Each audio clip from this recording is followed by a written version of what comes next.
애플페이는 일본에서 교통카드로 인식을 하게 됩니다. 아이폰 삐 돈은 있잖아. 스마트워치 삐. 그러면 우선 애플페이가 성공했잖아.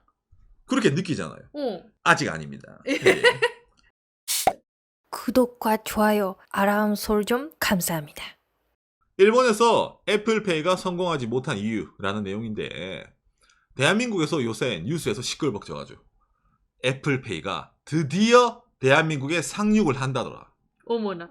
원래 한국은 삼성페이 그리고 카카오페이 이런 게 있잖아요. 이제 그거죠. 이제 문을 열어라, 개항을 해라, 이런 느낌으로 이제 이번에 막 이제 들어온다고 하더라고요. 아니 뭐 아직 거 그지? 이게 뭐 애플페이 들어와봤자 뭐 이미 아이폰 들어와 있는데 한국에 그거 뭐 달라지겠어? 라고 하시는 분들과 난리 났다. 드디어 게임 체인저가 등장을 했다. 와. 애플페이가 이제 대한민국에 있잖아요. 결제 시장을 완전 융단 폭격을 할 거다라고 해가지고 높게 평가하는 그런 사람도 있을 겁니다. 예. 그런 와중에 여러분, 일본이 뭡니까? 그렇죠. 미국 본토보다 아이폰을 많이 사주는 애플 매니아들이 사는 나라가 일본 아니겠습니까? 예. 예, 그 일본은 이미 과거에도 애플페이가 들어오고 지금도 유지 중입니다. 자, 그런데 이 애플페이가 그렇죠. 기본적으로 일본에서 평가가 성공하지 못했다는 평가를 얻고 있습니다. 호.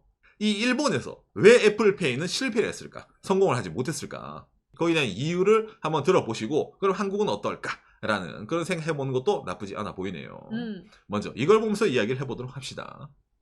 예. 연합뉴스네요. 애플 현대카드 애플페이 한국 출시 공식 발표가 지난 이제 2월 8일에 났네요. 예, 그래가지고 이제 3월 초쯤에는 뭐 사용이 가능하지 않을까, 이래가지고 갤럭시 쓰시는 분들의 제일 큰 자부심이 뭡니까? 니들은 삼성페이 없지, 그거잖아요.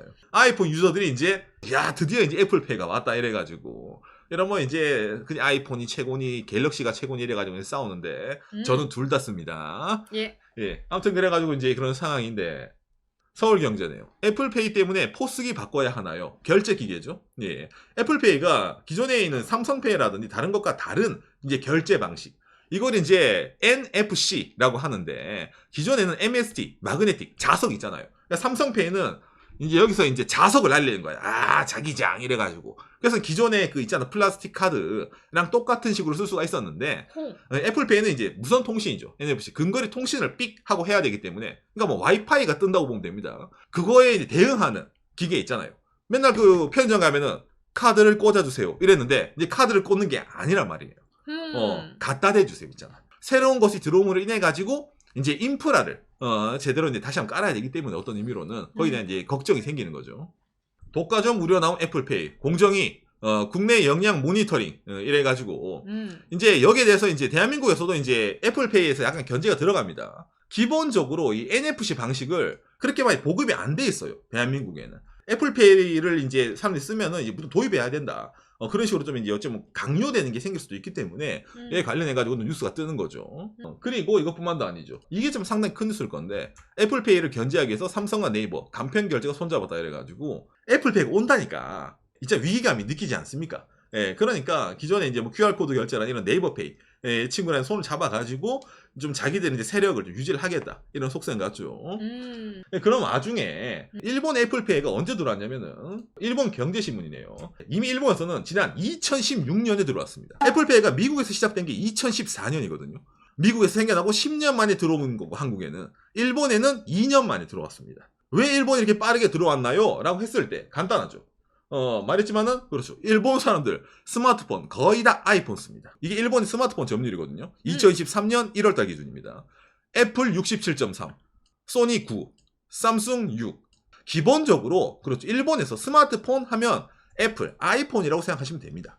그러니까 이런 기계 자체를 아이폰이라고 인식하는 분들이 꽤 많아요. 그렇죠. 뭐 저희 방송에서 제가 이제 아이폰 얘기 나올 때 말씀드렸는데, 그러니까 아이폰도 스마트폰인데, 예. 아이폰은 아이폰이고, 예. 나머지 애들이 스마트폰이에요.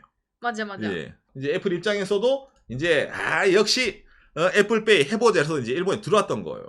그러면 이제 일본에서 어떻게 할까? 장사하는 기업들 많이 있잖아요. 저또 맞대구다사이 이제 등장하는 거죠. 아니 애플페이? 아니 이거 뭐 미국 회사고 이거 결제 시스템, 아니 일본도 이미 확충된 결제 시스템이 있는데 아니 이거 지금 들어오겠단 말이야? 이런 거 있잖아요. 왜냐면은 일본은 기존에 애플페이가 들어오기 전부터 쓰던 전자페이가 있습니다. 퀵페이. 그다음에 ID 아이디. 라는 이제 페이 체제가 있었습니다. 이 퀵페이는 참고로 JCB 일본 신용카드 있잖아요. ID는 일본에서 제일 큰 통신업체인 NTT 도코모가 운영하는 페이입니다. 이 친구들이 어떤 기술로? 그렇죠. 이 펠리카, 소니가 만드는 펠리카 기술로 비접촉 결제가 가능했던 겁니다. 그래서 아이폰은 원래 이 펠리카라는 기능에 대응을 안 했었어요. 왜? 거의 일본만 쓰거든. 그러니까 굳이 아이폰에 넣을 필요가 없었던 거예요. 그런데 그렇죠. 일본에 애플페이를 넣을 때 이 소니의 펠리카 기능까지 탑재를 시킵니다.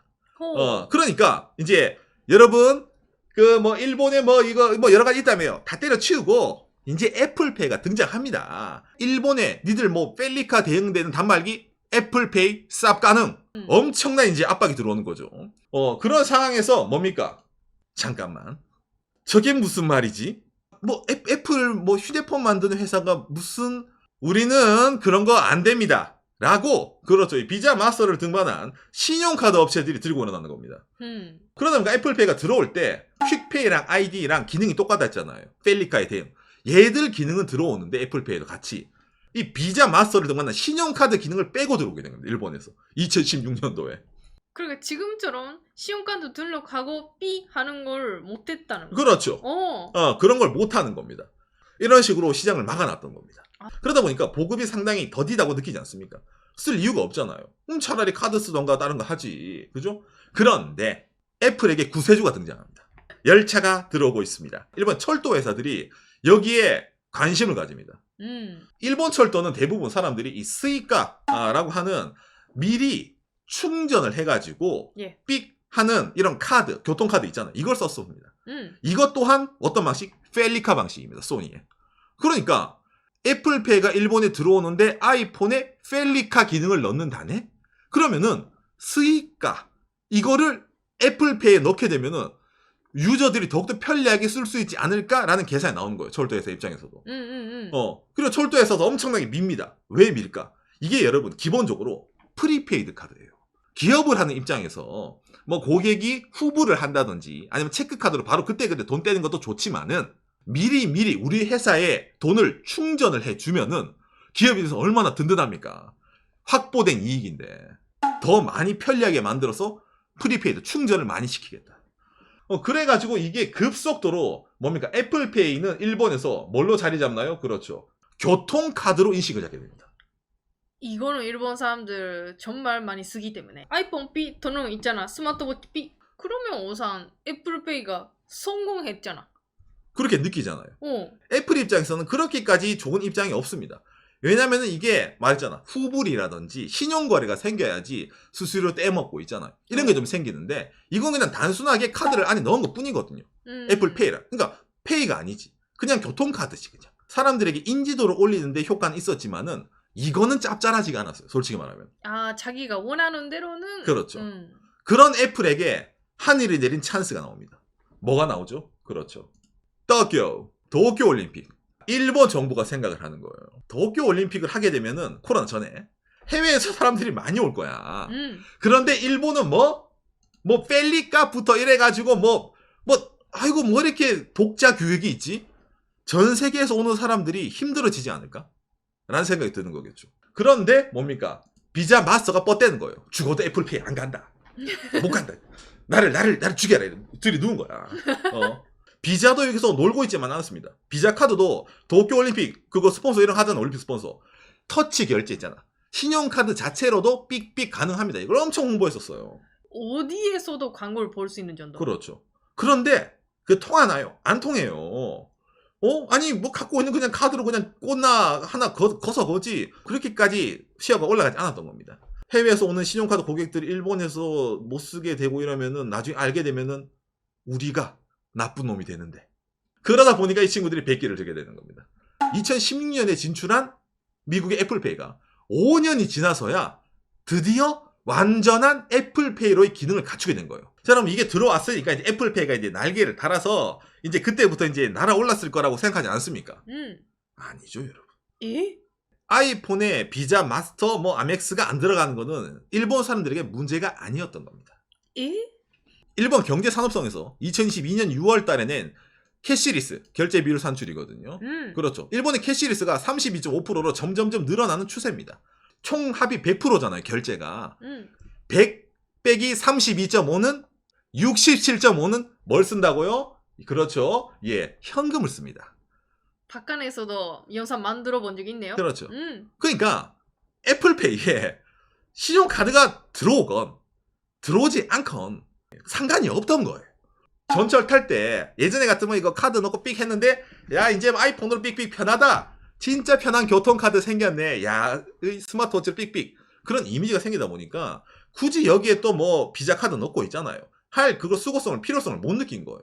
기존에 내가 결제하는 방식은 있는데 그래도 이게 옳지 못하다라고 생각을 어떻게든 좀 늘리려고 엄청 노력을 합니다. 이 경제산업성에서도 자료를 많이 만들거든요. 캐시리스의 보급 촉진을 위한 방향성 이래가지고 있잖아. 근데 정말 코로나 시국이 되고 나서 많이 늘어나긴 늘어났어요. 예전보다는. 그렇죠. 예, 근데 아직까지 부족하다는 거죠. 그렇죠. 그래가지고 이제 세계 각국이랑 이 비교를 하는 거예요. 근데 제일 1등 누굽니까? 한국이라 적혀있죠. 93.6% 캐시리스 결제 비율. 일본은 32.5란 말이에요. 이제 대충 답이 나오죠. 왜 우리나라에서 애플페이가 들어온다 할 때 긴장하는지 아시겠죠? 일본과 다르게 대한민국은 이미 캐시리스 문화가 자리 잡힌 나라입니다. 사실상 모두가 다 캐시리스를 쓴다고 보면 돼요. 삼성페이라든지 네이버페이 이런 지금 입장에서는 그렇죠. 경쟁자가 들어온단 말이에요. 지금까지 저 많은 사람들이 우리 거를 썼는데 우리 거를 안 쓸 수도 있네라는 불안감이 생기니까 이 애플페이에 대한 뭡니까? 견제를 한다는 겁니다. 이게 일본과는 생각이 다르다는 거예요. 일본은 애플페이가 시장을 개척했어야 되는 거고 한국은 이미 있는 시장을 뺏어 먹으려고 들어온단 말이에요. 이게 제일 큰 차이점이에요. 예. 그래서 이제 그런 상황인데, 아니, 그럼 뭐 일본 사람들은 뭐 아까 그 뭐 있잖아. 이 35% 중에서도 그래도 애플페이가 어느 정도 있을 거 아니야? 라고 느끼지 않습니까? 일본 MMD 연구소입니다. 가장 많이 이용하고 있는 결제 서비스는 페이페이.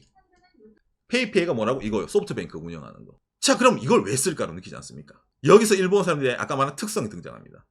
페이페이 잔액으로 충전하는 방법. 은행 계좌, 뭐 편의점 은행, 페이페이 카드, 그 다음에 뭐 모바일 결제 이렇게 나오는데 그렇죠 여러분.